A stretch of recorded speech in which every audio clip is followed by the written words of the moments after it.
Hey,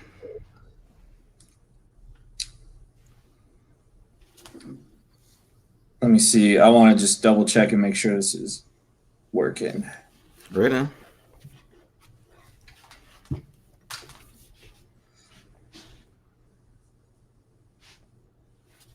AKA, once I see we have a viewer, I'll Oh, start. yeah, we got one. Tough draw these days on the Yeah, internet. nobody's using the internet. Can't get anybody on that thing. The damn thing. Let's see. I got to come up with some questions for you, I guess. All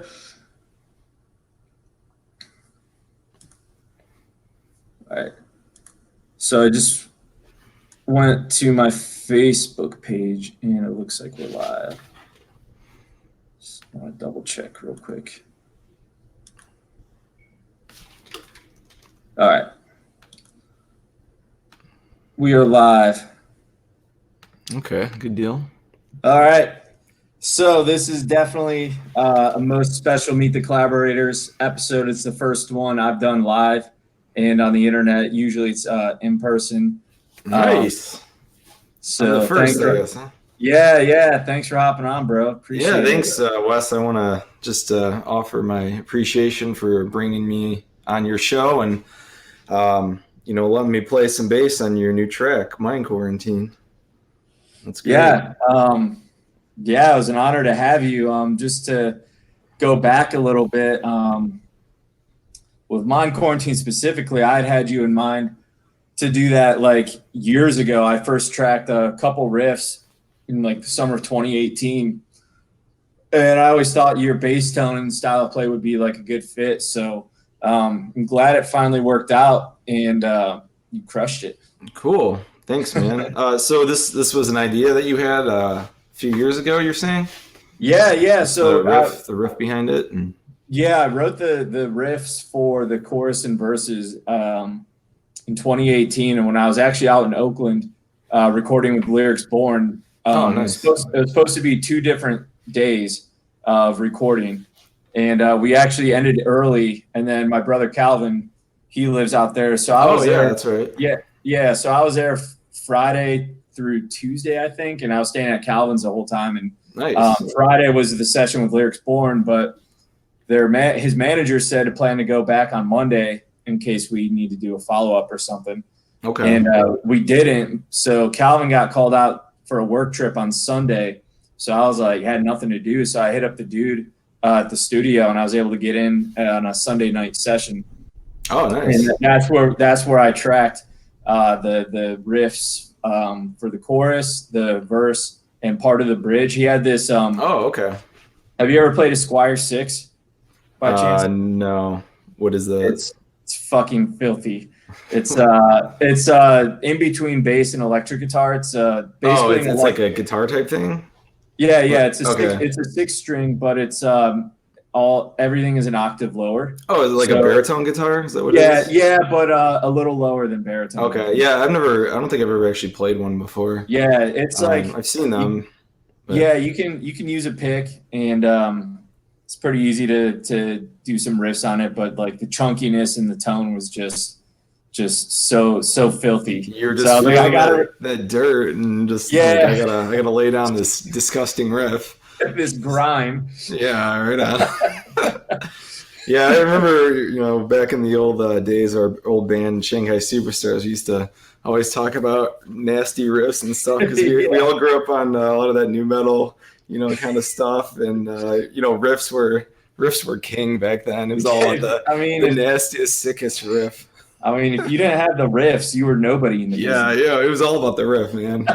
You didn't have that riff, you are a total loser, nobody. But you'd never have a chance in the business if you couldn't throw some sick 01 riffs on that Ibanez.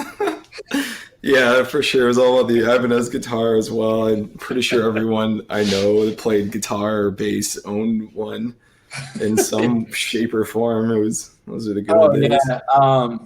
I never did the Ibanez, but I definitely had the crate amps. Yes, that was the thing as well.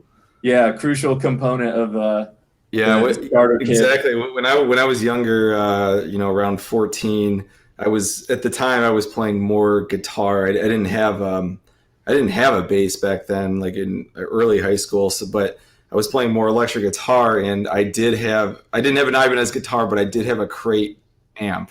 So it was a 212. I think it was called the Crate GTX 212 or something, and yeah, they don't exist really anymore, but it was a solid state amp that was affordable for people starting out, and it was great at the time. But I did get my Ibanez bass, so things Nice. I had a little bit of both, the Crate and the Ibanez, so it was pretty cool. Nice.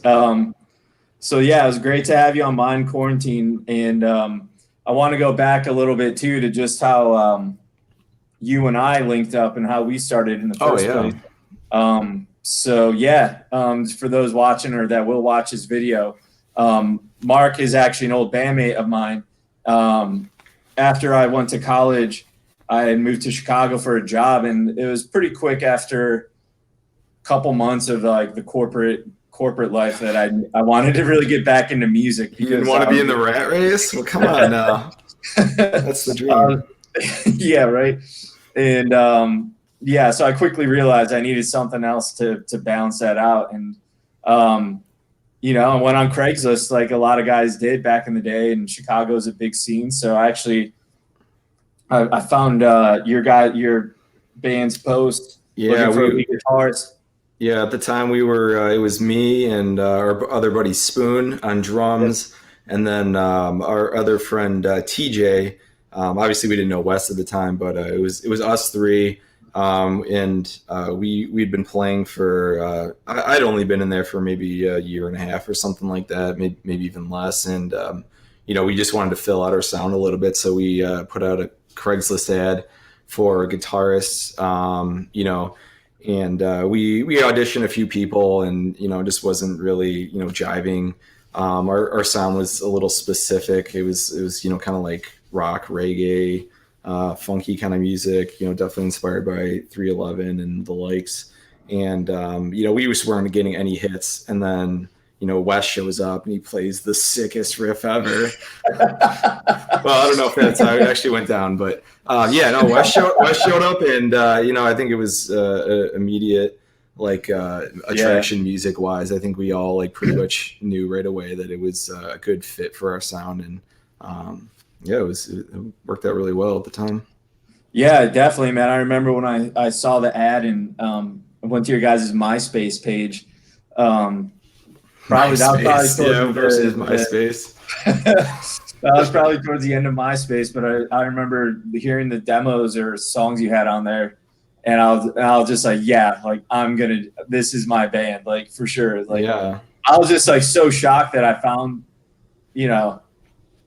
a local band that was doing a sound like that, because that's the epitome of what I'm about. Like, yeah, it was kind of strange because in Chicago, it's a lot of metal, a lot of I guess rappers, and a lot of indie rock kind of stuff, and so our sound was kind of stuck out a little bit, and so it was very difficult to find people to collaborate with as far as our sound. So when you came around, it was it felt like a home run for all four of us really at the time, because it was we all just jived on that right that sound that we were all looking for. Yeah, definitely, dude. And I could be just totally wrong, but I just feel like when you get Craigslist cats too, they're just trying to be something so specific, whatever's the next Disturbed in Chicago or whatever, really want to fit this tight box, and that's never been my style, and I know that's not your style. Yeah, so. And Craigslist in general is just got so much dude, it's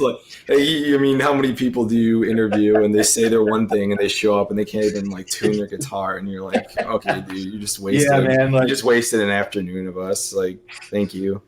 But yeah, I mean, it was definitely cool at the time. We I think we all jived pretty well with that. Even though unfortunately it didn't all work out. It was a great time. For sure, man. I mean, it was a lot of fun, and we did the thing for about 2 solid years. Played a lot of the classic Chicago venues that, that are the bucket list Chicago venues, like Reggie's, Martyrs, Elbow Room. Those are probably the three bigger ones I think we did. Oh, Bottom Lounge. Yeah, Bottom Lounge. Yeah, I was just thinking of that one. You say Reggie's Rock Club. For opening up for Muck Sticky. Muck Sticky. Yeah, I don't know. Shout out to Muck Sticky. The Muckster. Oh god. It was. We'll have to save that for another conversation. Yeah.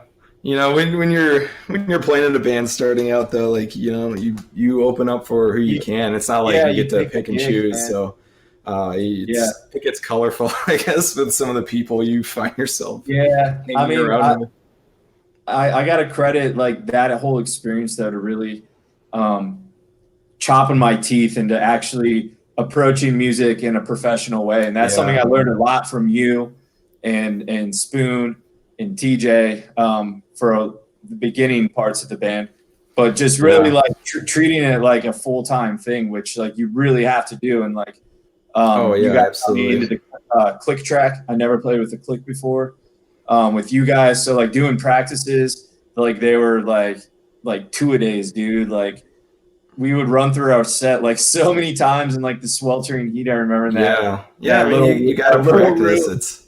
It's really, when it comes down to it, it's simple. You got to work at it hard every day, and you got to practice. And everybody wants to be in the music business, and if you want to be successful, you got to just work till you feel like you're gonna fall down and die. Like it's just the way it is if you want to be successful in it. And yeah, man. Yeah, and those first couple of years playing with you guys really ingrained that. I don't think I really understood that at first, just because I hadn't been in a band since high school. Yeah, I mean, it's easy to think like, oh, I'm just gonna step up to the plate and start playing, and like all the fans are gonna come swarming in. But, I mean, not how the game is played. So. To put so many hours into this practice in the studio and like trying to perfect literally every single second of your set, and then like you get the gig and you show up and it's like you played to 5 fucking people. And then like they wake up the next day, like going to work. You're like, what am I doing with my life? Like you're on like 4 hours of sleep. You got to go back to the corporate office and like that. It's just like it's like really like mental conditioning for just sort of. You got to be tough skinned for sure. Yeah. And like be able to get your soul trampled again and again and get up the next day and still want to do it. Get beat down. It's not about how many times you get knocked down, but how many times you get back up. That's great Rocky Balboa, man. Yeah, no doubt. But I mean, those venues like were legit. We played, know. No, it was a ton of fun. I wish we could have, maybe gotten more out of it, but things happen, things that are out of your circumstance, and you move forward with it. So. Yeah, so no doubt. So you moved out to, we split ways, and you moved out to Maryland, and then you were with Fiction 20 Down at the time. And then I was moved to Maryland and joined them, and then we rebranded as Big Infinite. So basically with those guys from 2012 to 2018 when I pivoted to do the solo stuff, just because, how it is. People's lives go in different directions and priorities change. And it's not necessarily a bad thing. Like there's one thing I look back on through all of the experiences is just the fact that I've come out of them with like some pretty good friends. Like I went to your wedding a couple years ago and, we've kept in touch and, with the Fiction 20 Down and Big Infinite guys. It seems like your friends. I'm wearing a Big Infinite shirt right now. Nice. That's good. I mean, like you gotta just roll with any of the punches, and you gotta understand that people's lives change and circumstances happen. You just do what you can with, what you got to do to keep making music and what makes you happy. And obviously you're branching out and you're doing your own solo work right now, which is awesome. I always love to see musicians getting out there and making good music, and you definitely have a unique style, which is cool. You're not just throwing out some generic hipster indie rock can't stand. I mean, if anything, I'm just like nostalgic because I just pretty much am shameless about wearing my influences on my sleeve and not being afraid about songs sounding like a 90s vibe or whatever. Yeah, like, no, that's I honestly totally think cool people now. want that. I think people want that back, and a lot of musicians are just too afraid to embrace that. They want to try to stay relevant, which is important to an extent. But you know, at the end of the day, you got to be happy about the music you're making. It has to excite you and make you want to listen to it yourself. I agree. I think you have to have your own unique style of and blend of genres to have any kind of like staying power to stick out. Because if you're just trying to like, I don't know, if you're buying like a you know laptop and then buying some like DAW software just so you can make some you know DJ music, trap beats, like every single person out there is doing it. It's like you're not going to stick out. You got to do something original and be yourself, and don't just try to fit the mold. You got to be you know, take your influences and make something that's unique. At least that's what I believe, you know.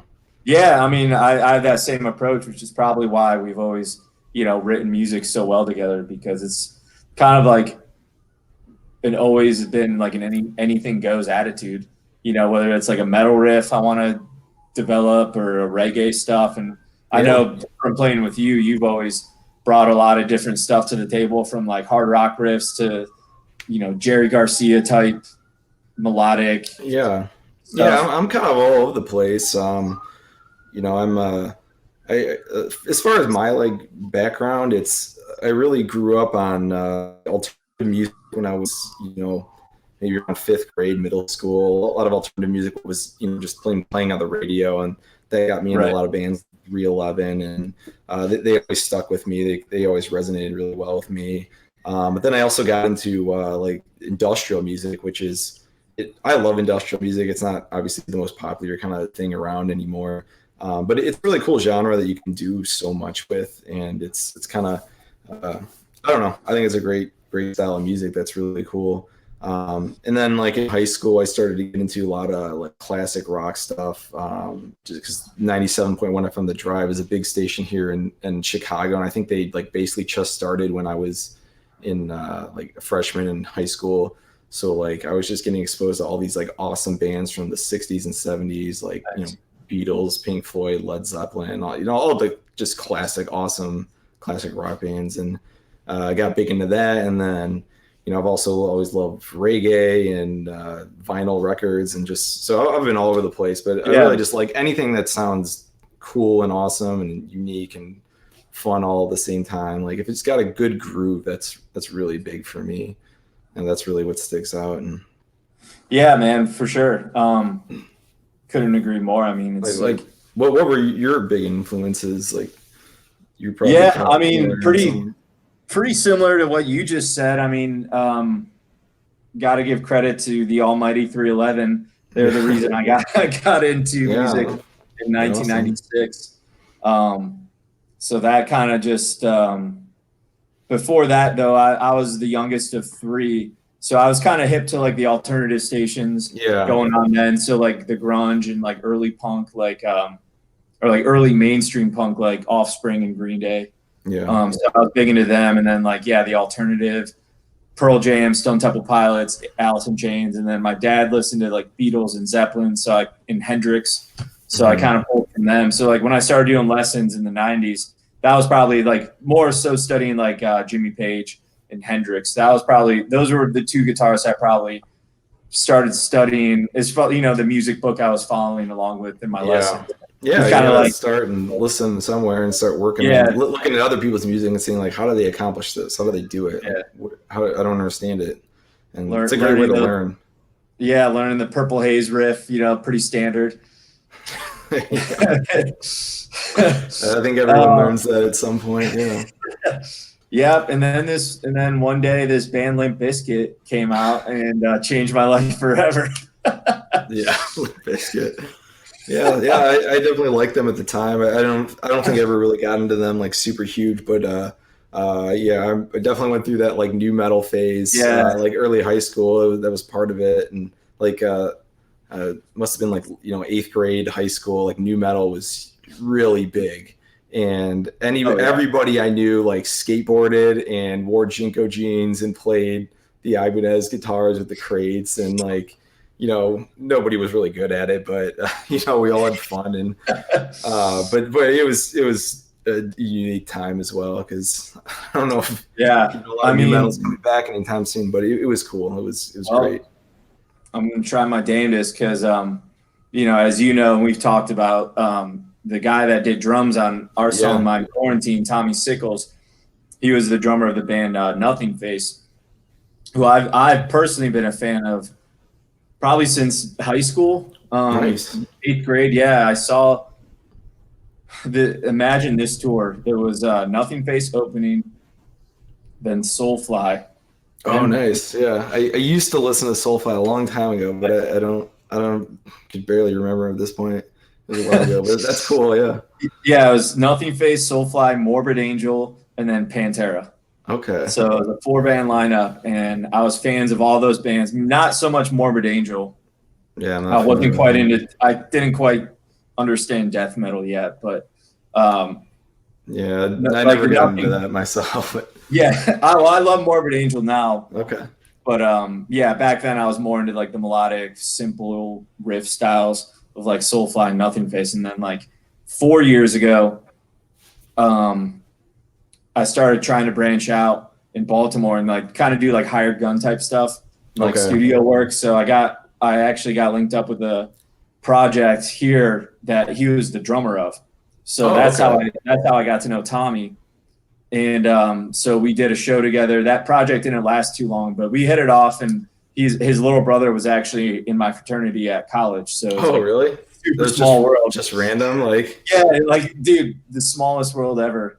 And so we've kept in touch, and I've always kept him in mind for drums when I had the right song, and it was cool to get him on the track. But his stories of like that tour with Vinnie Paul, Pantera, and like partying with Dimebag and like just legendary shit, man. I couldn't even imagine. Yeah, that's nuts. Wow. But so I mean, just like you, my influences and connections have kind of been all over the place. I will say like hip hop over time has probably played a more prominent influence in what I'm doing, but it's more of like the groove and the vibe of it. So a lot of my songs, not mine Quarantine, but the last couple had like mostly rappers doing vocals. Yeah, a few of your singles have had that. Yeah, that's cool. But tell us about more of like the industrial side of things. You got the Jugem's Cloud, sick desktop background there. So after our band Shanghai Superstars disbanded back in it was like 10 years ago now. I was working on this industrial music side project then. It was Jugem's Cloud, but it was just me, and it was just kind of a side project idea. And after we disbanded, I was like, well, I got to focus my energy somewhere. Like I got to keep making music. So I basically just transferred all of my time and energy to that. And I wrote a really good album, our first album, Nature vs. Humans, and recorded that probably within 3 years or so of breaking up, with the Shanghai Superstars. And then I got on my brother, he's a drummer. My brother Mike, he came on as a member of Jugem's Cloud, and he handles like sampling stuff. And then our other friend Rob, who I've known my whole life, he jumped on to help with vocals and doing some synth work. So we got like a band together of industrial music, and it's been really cool. So recently, I just finished mixing our second album, which it's had numerous delays for various reasons. But we're you had a kid, right? Yeah, I also had a baby and got married and moved and built finished the basement that you're seeing right now and all this other stuff in the meantime. But I did finish mixing the album, and so it should be out. We're hoping fall because I don't want to release any industrial music in the spring or summer, because I mean, who listens to industrial music in the summer? Like, I've always seen music as kind of like seasonal. So like I listen to a lot of like darker stuff in like fall and winter, and then spring and summer I listen to like reggae and like happier kind of stuff. Dude, so it's like cyclical for me. So I just started listening to some like Revolution today, which was cool. Okay. So we're gonna release our album, and I'm doing some website stuff for that. I also do web development, which I've gotten really deep into in the last few years. So Nice, that's dude. that's what I'm working on. And then I also have another big music project coming, and I know Wes, you know a little bit about it, but it's kind of unannounced. It's like I guess we could say electronic synth rock kind of thing that I've been working on for a really long time. But I'm hoping maybe next year I'll get that out. But no announcements with that right now. I'm just kind of leaving it. The abbreviation is JS, right? Yeah. Okay. Yeah, so I've actually been working on that a lot lately, cool. and it's sounding really good.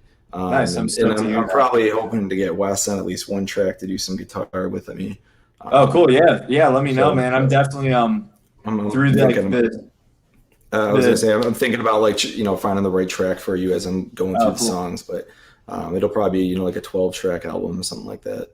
Nice, dude. Yeah, let me know. If, one of the cool side things that's happened as a result of doing these singles is other people are starting to hit me up to throw guitar down on their projects or do that's awesome. New projects entirely. So that's the luxury of just doing everything under my own name, is that I can do whatever, I'm not tied to a band or anything. Restrictions or anything. Yeah. So one thing that's a point of shame in my whole music career is my home recording game is non-existent. So because with you playing with you guys and then my old band, you guys have all had legit home studio set up, so I could just plug and track.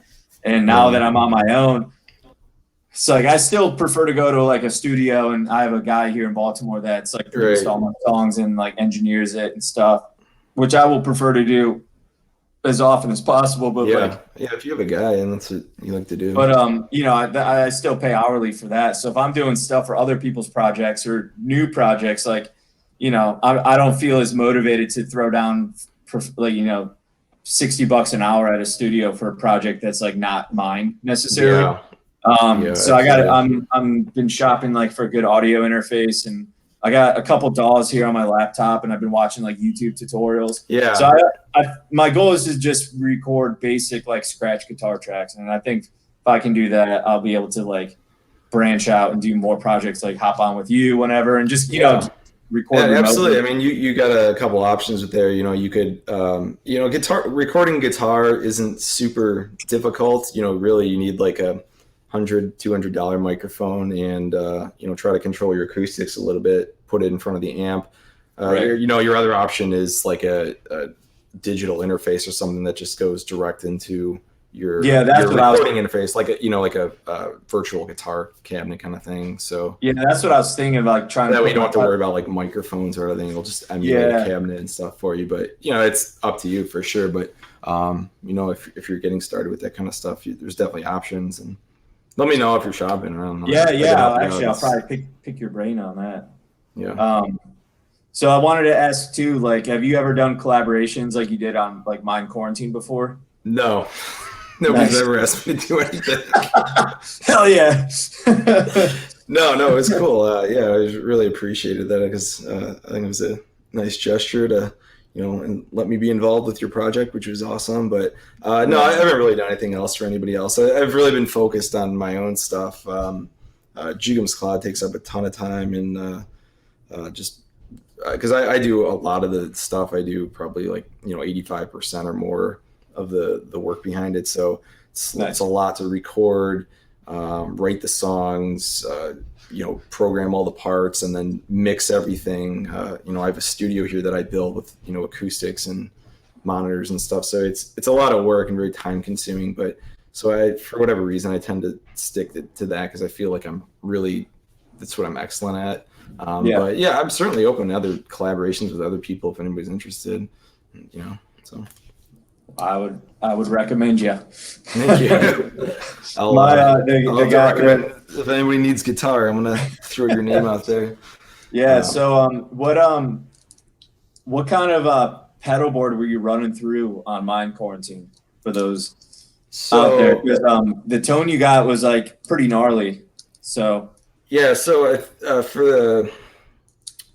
was running my my bass is a Stingray 5H, a Music Man Stingray 5HH bass, which in itself is got kind of an aggressive tone to it. It's not. It's already sounds like a slightly distorted. It has like a lot of like metallic top end to it. That's the one you played in Shanghai, Yeah, that's right? the one I played in That bass the is previous. sick. So it's a really nice bass. It's a 5-string. It's got 2 humbucking pickers on it, or 2 humbucking pickups. It's a really good sound. So that went into an Aguilar TLC compressor. It's to even out the tones, and then for that like intro, the riff, I added an Aguilar aggro distortion pedal to that as well, and then I want to say that was it. I think I only used those 2. So those 2 went into actually then that signal went into a DI box. So I recorded a DI signal, a direct just bass, no amp, and then that went through to the amp, which is a Hartkey high drive 500, which is my main amp. It's a full stack. I think it was just recording in half stack at the time. And then I put up some acoustic panels around it, and then recorded into a Sennheiser E902, I think. It's Sennheiser's bass / kick drum pedal. I'm forgetting the number because you got me on the spot. But yeah, so yeah, and then there's just those two signals. I then just time corrected them for the microphone, and then that was it. Nice, dude. And so I think a pretty solid tone. I one thing I used to not do, like when we recorded back in the day, is I would just I wouldn't adjust anything as far as the tone on the cabinet before I recorded. I would basically be like, this sounds awesome, let's just record it like this. But I've learned in my experience that you got to adjust the tone of your guitar cabinet and make sure everything sounds good to begin with, because there was a lot of extra low end that I cut out because it was just too much. I didn't want to give you like, stuff, garbage bass low end that you don't need. So and you can actually get it to sound a lot better by just making adjustments and recording, listening to it, on headphones and monitors, and then recording it once it sounds perfect. But it's nice. Just one of those studio things that you learn over time, and like nobody tells you when you're that's super 24 years old and you're just itching to record. It's but little time is worth it for sure. Yeah, I hope eventually, like, if someone watches this video that's wants to learn a thing or two, that's super, super good advice. Yeah, and once you get into more of that recording guitar stuff, I can certainly help you anytime you need, because I got I'm a total rook when it comes to that. Such a rook. That's all right. It's all good. Yeah. Cool. Are you still in the house, the same house you've always been in that we used to jam in? No, when I got married, I moved in with my wife, Kristen. She had a townhome, so we moved in here. And then there was a unfinished basement, which is pretty large in size. Nice.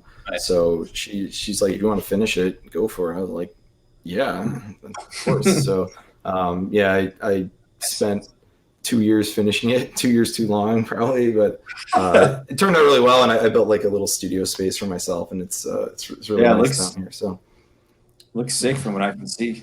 I mean, you can kind of look around. Oh, look at that.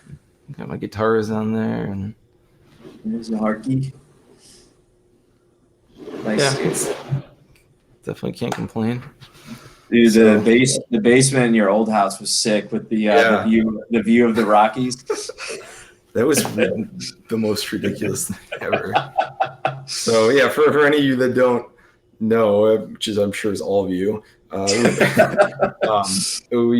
I lived in this house with our friend Rob, who was in Jugem's Cloud with me, but it had a window in the finished basement, and then there was like a giant picture of the Rocky Mountains behind it that was lit up. It was so ridiculous because it's like you walk super down there. 80s, like it was like, who are you fooling? Like everyone knows when you step into a basement, you're not in the Rockies. Like I don't know, it was funny. I mean, it made me feel like I was in the Rockies. Yeah, but that was a cool place. We practiced there with Shanghai Superstars for a brief period of time. I could probably change names at that point, but Cool, dude. So I got a couple of your basic music interview questions. Yeah. Just to shoot the shit here.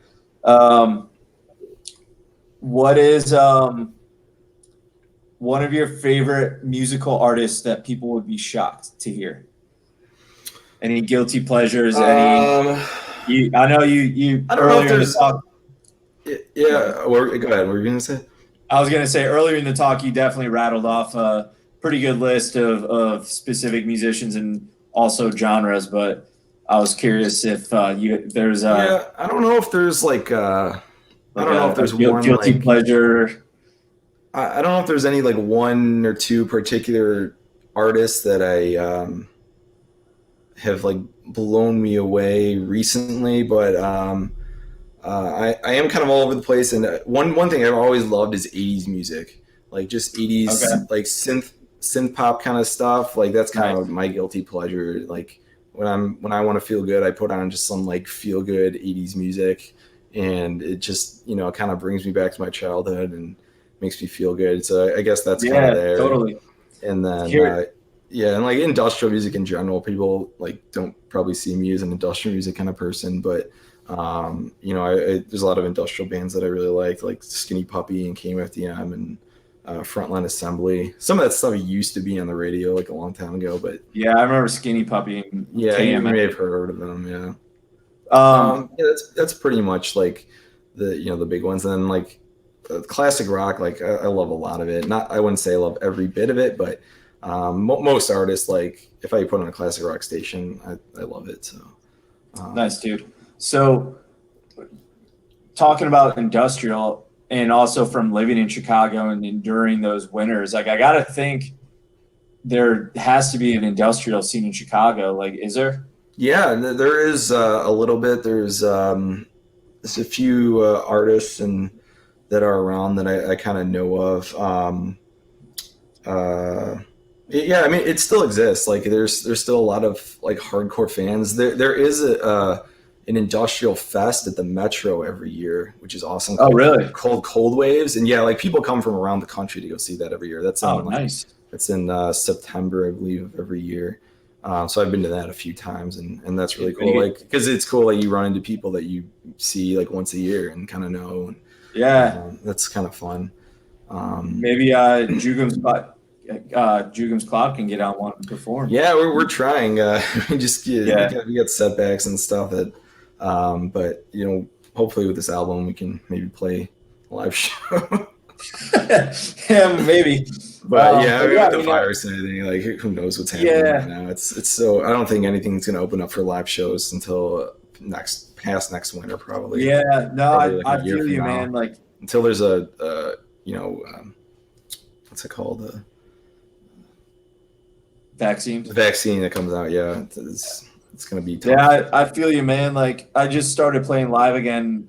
Yeah, you probably last just got summer. some momentum, and now it's Yeah, it's killed, and because it took me a while to figure out a concept that's feasible for me to play live, because I can't really play my singles because I don't have a band, a live band, and I don't have the collaborators like handy to just hop on and do it. So my live show is just sort of like a sister project almost, where it's like I collected and helped write some beats and backtracks that are played through my laptop. And then on top of that, I play guitar and synthesizer live.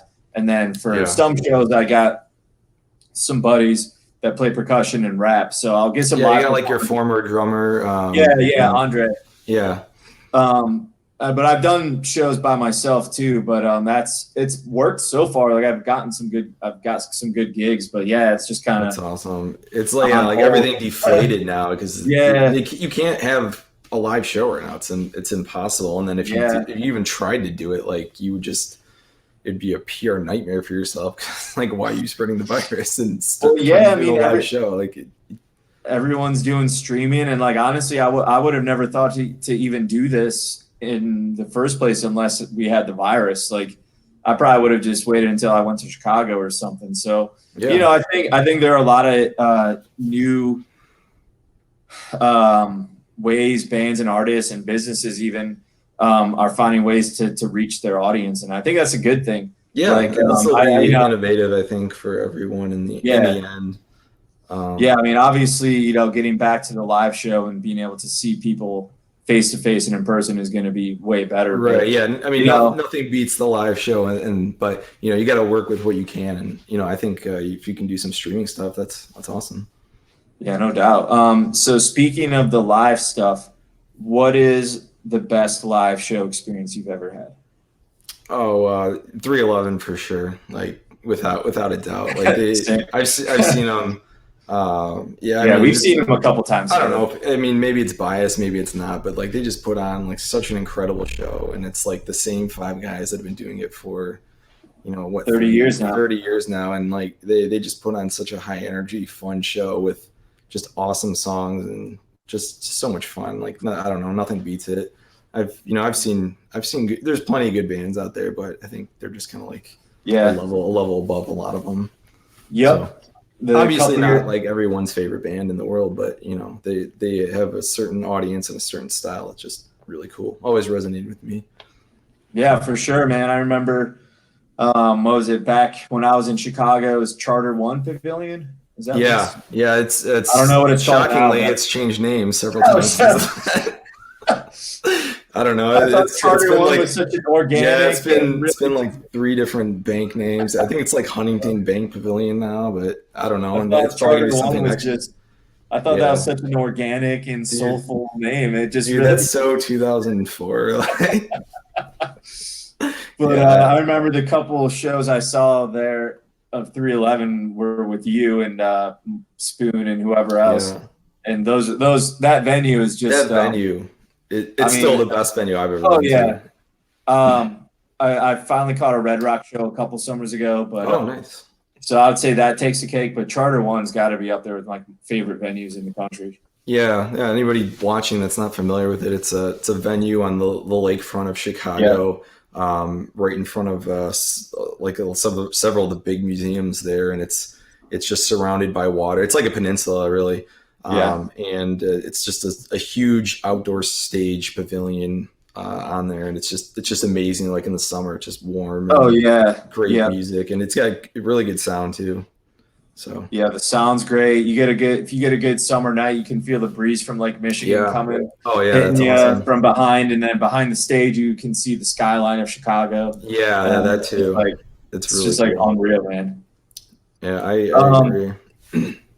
All right, so I have one final question for me. I gotta ask you some questions too, Wes. All right. Well, you go ahead because it's important. I ask this last. Okay. Well, I mean, what are your plans for the future? I want to know what you're gonna be doing here up ahead. I'm interested. Yeah. So, honestly, the plan is like more of the same. I think I'm hitting a good stride with like doing 3 singles a year. I was originally going for 4. But just between the costs of doing productions like I'm doing that involve, hours and hours of studio time and the personnel involved, getting the collaborators and making sure they're taken care of, the artwork, mixing and mastering, the promotion. So I'm really big on, taking a holistic approach to this whole thing because I'm 33. I'm not doing this just to put garage band recordings out there, regardless of the success of the songs, I want to, in 20 years, be able to look back and like hear these songs and be like, yeah, that was like a really good, stamp I left of my musical legacy and have it like hold the test of time and still sound good, Yeah, I think audio quality is really, really important. I've always been just a perfectionist when it comes to audio quality. For sure. I think it really needs to sound perfect and good. So that's awesome that you're. So I think quality is better than quantity. So stick with the 3 if that works for you, and don't force a 4th in there if anything's gonna suffer. Yeah, definitely, and that's kind of what I learned because I've really taken my time for each song to dial in like different tones because when you have a band.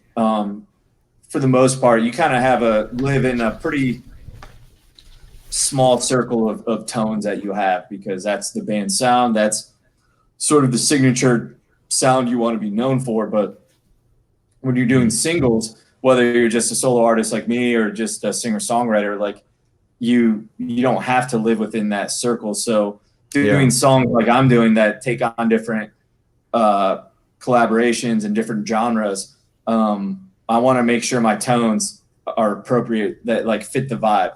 So like a song like mine, Quarantine, I spent a lot of time in the studio dialing like my OC3 octave pedal, my Black Star distortion pedal, and then with that Squire 6 I talked about earlier. And so like, you know, I spent literally hours just dialing in those tones. And then some other times I do reamping, which I found to be a lot of fun. That's like one of my favorite things to do, is just record the guitar clean and then just run it through different amps in the production stage. So the studio I work out of mostly is here in Baltimore, and they have like just a treasure chest of different pedals and amps and mics and stuff. So it's just kind of fun to just plug and play and just test different combinations of mics and amps and stuff. So that's cool. That's cool. So 3 singles a year is kind of like the pace I'm going for. And then with the live show, I was trying to really beef that up this year too. That's to be determined. I you know,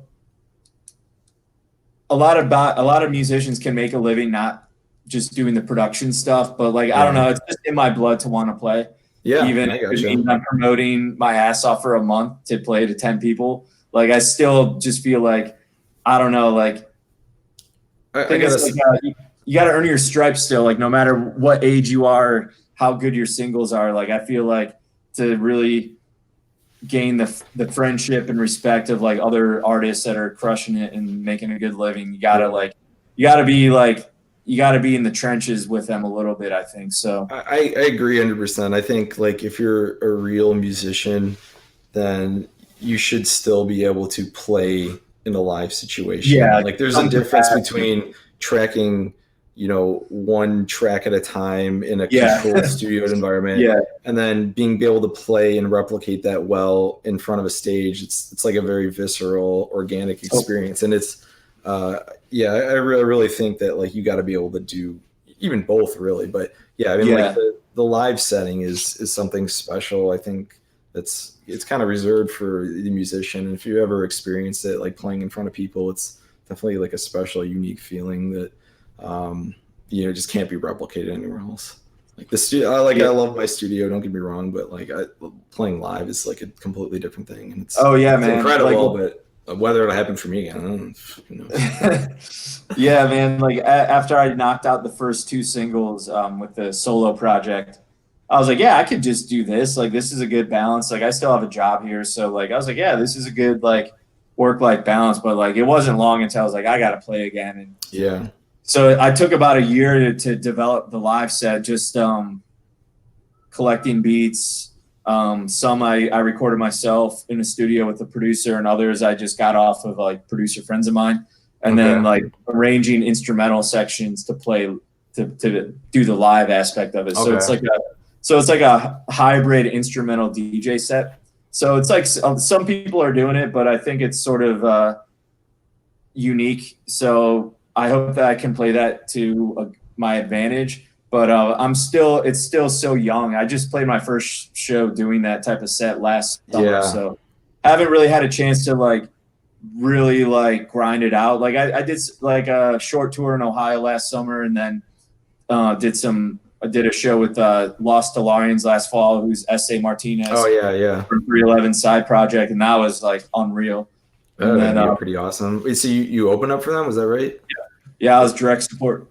That's awesome. That's really I can't cool. Believe, it was fucking sick. And then what was Essay like? Was he cool? Sweaty?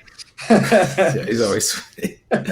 He was super cool. Like I didn't really see him around much, like the venue. I caught up with him at the end of his set.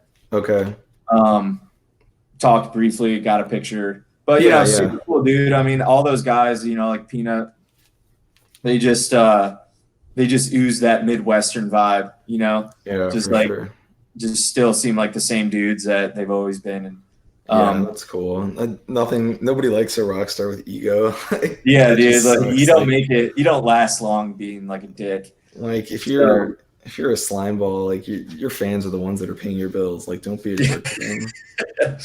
Yeah, so I've been able to get a lot of cool shows, but like I'm still at the point where I got to find my audience and kind of find what scene I fit in, because I've kind of leaned back on the reggae rock stuff because that, you know, like I got a show with Ballyhoo for their Halloween show in Baltimore, which is a big annual show they do. So I was able to get the opening slot there, but all those were good shows. This upcoming Halloween, you're doing that? It was just past a couple months ago. Okay. Shit, I guess it was like 6 months ago now. Jesus. Yeah. But I got a show in Brooklyn, New York in December on a DJ bill. So that was actually the best one.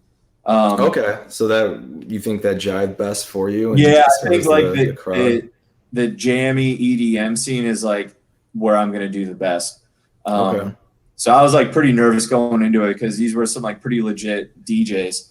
Okay. And I'm showing up with like my laptop and guitar, whereas they got their like fold out table and like I don't know. I honestly don't know what they're doing behind it, but I know they do anything half the time. I don't know. I know they produce their own stuff, and like that's definitely a skill in itself. So you know, they were cool dudes, and I respect that. But the crowd, and maybe just being in Brooklyn was part of it because that's such a diverse area.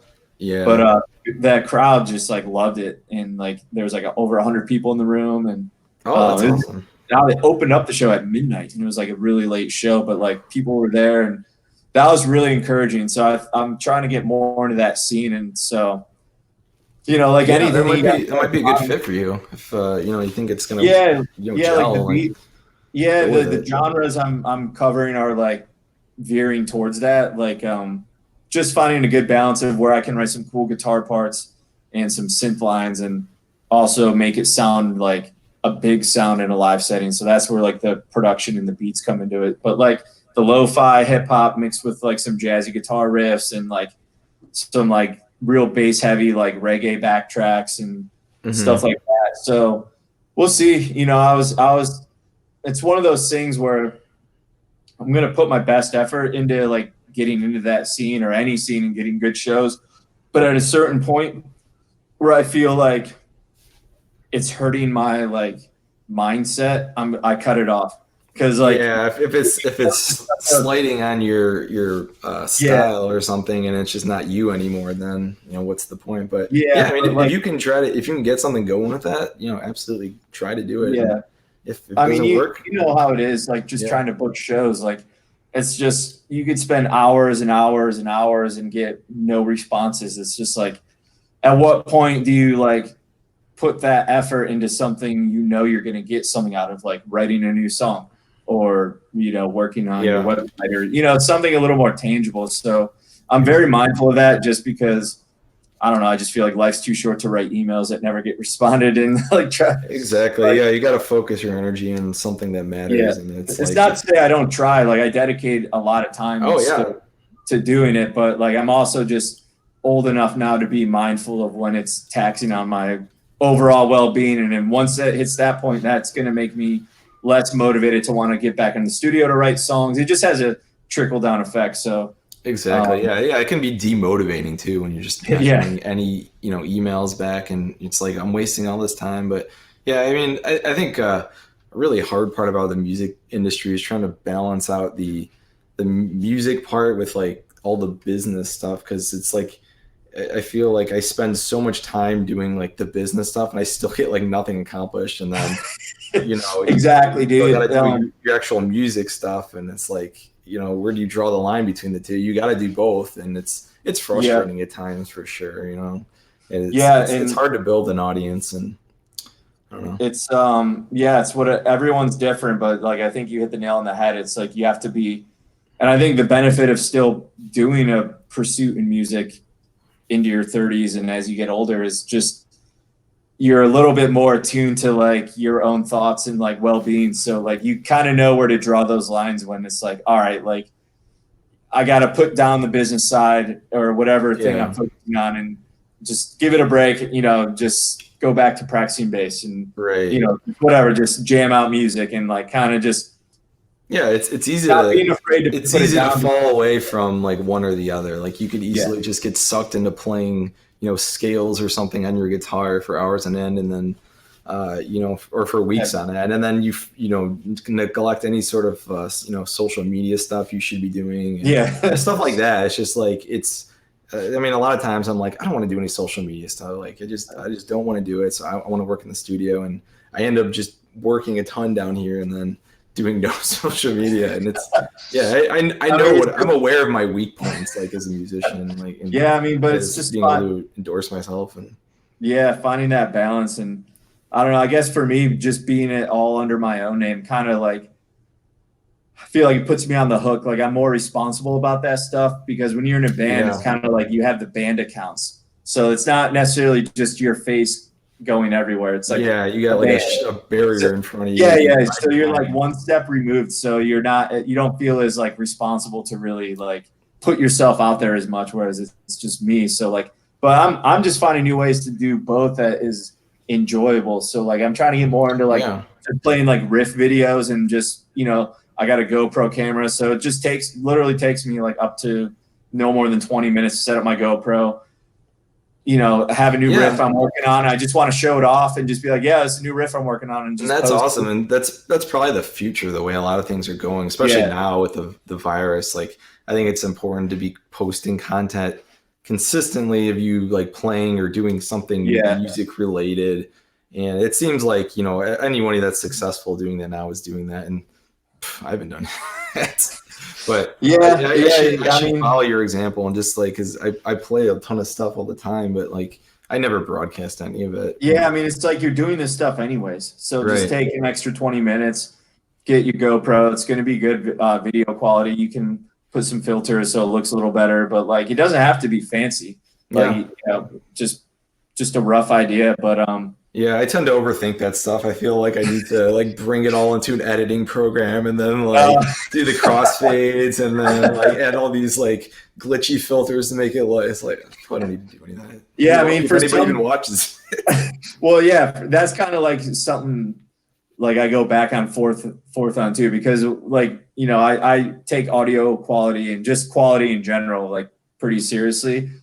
But like Meet the Collaborators episodes, like sometimes I'm in the studio with someone and the camera's kind of far away, and it's like, when it's all released, you can still hear it, but you may have to turn the volume up a little, and it's a little iffy. But I'm at the same time, I'm like, well, I don't know if I have the following right now to really motivate me to get a legit mic, get mics set up and cameras and all that. So it's kind of like I want to make sure like the content I'm doing is going to be good enough. But like, if my following on Instagram doubled over the next week, I would put better quality, I would like invest more time into putting better content out, just because like I know that it's growing and people are looking to see that. So I mean, once you get to there's no right answer, it's whatever works for you. Oh, that's awesome. Well, it sounds like you got all your ducks in a row, I guess, as they say. As they say. So the music stuff, the singles are going to carry on unaffected from the coronavirus. I have a studio session on Tuesday. I'm doing a screen share with Howie Spangler from Ballyhoo.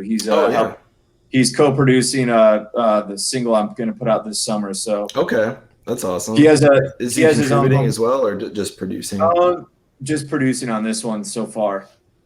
I may ask him to do the hook, but so that, it's just cool to adapt to the times, and I can still make music, screen share. He has a good home studio setup, so we're just gonna work on the arrangement of the song. I already got vocals from a rap group called Mayday. They're on Tech Nine's music label, record label.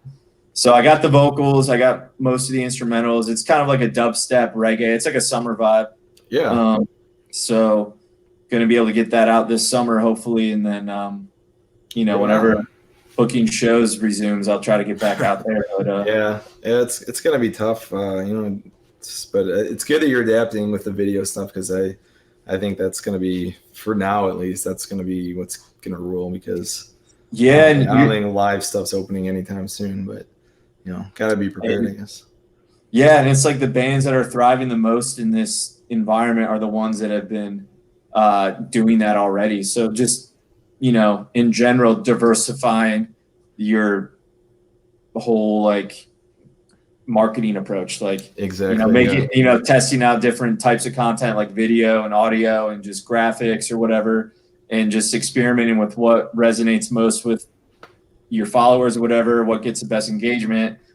So the bands that have been doing that already are the ones that are definitely thriving the most right now. But it's definitely one of those survival of the fittest moments. Yeah. Survival. Like I'm sure a lot of bands are probably going to collapse because of this. Yeah, well, a lot of everything is going to collapse, unfortunately. Businesses and people's jobs, and bands too. Yeah, obviously. Yeah, like, I don't even know what some like companies like Live Nation, like what the heck are they going to do? They can't put on a show until there's a vaccine or something for. Yeah, like probably a year. I feel like smaller clubs might be okay, like the 200-seater clubs, but I don't know. Yeah. It's like you can't get close. You can't get close during a concert. So like, I mean, half the fun is just being like up in the pit and totally pushing people. Just bullying people. Yeah, I feel like I'm maybe a little too old for the pits now, but I don't know.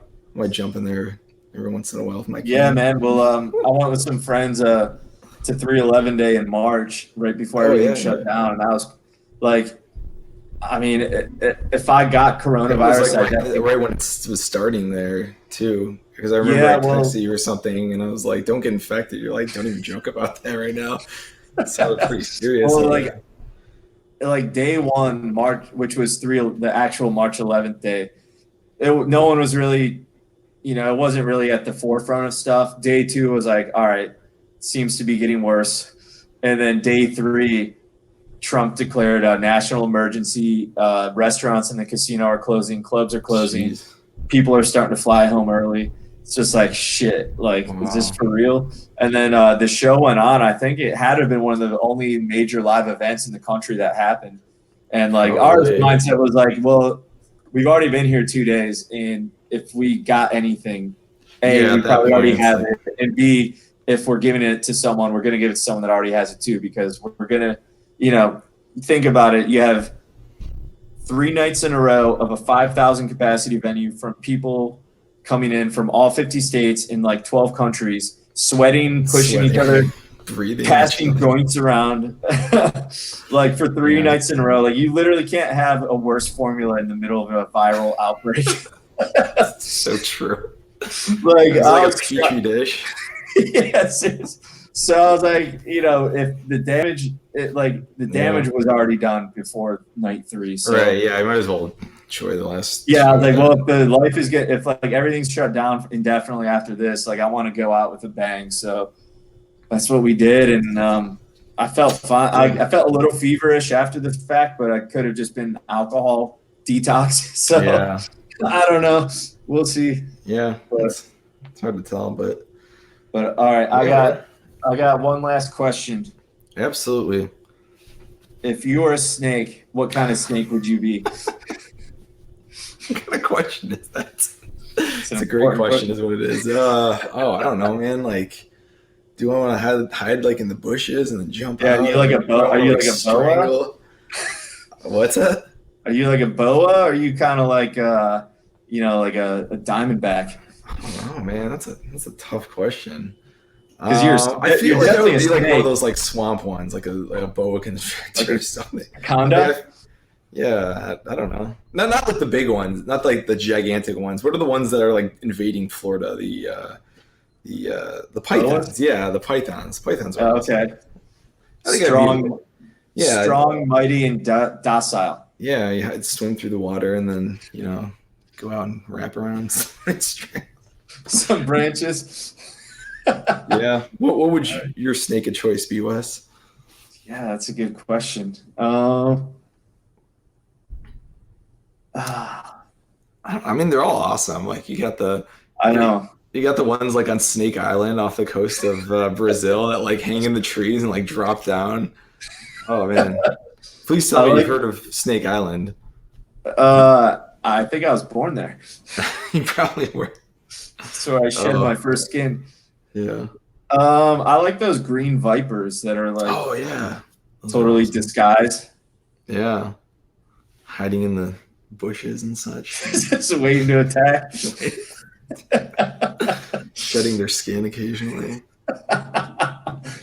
Well, all right, man. Well, thank you so much for hopping on. Well, yeah, I mean, thanks again for bringing me on this single. You know, I'm hoping. I think with my next music project, I'm gonna get you on at least one track with guitar for sure.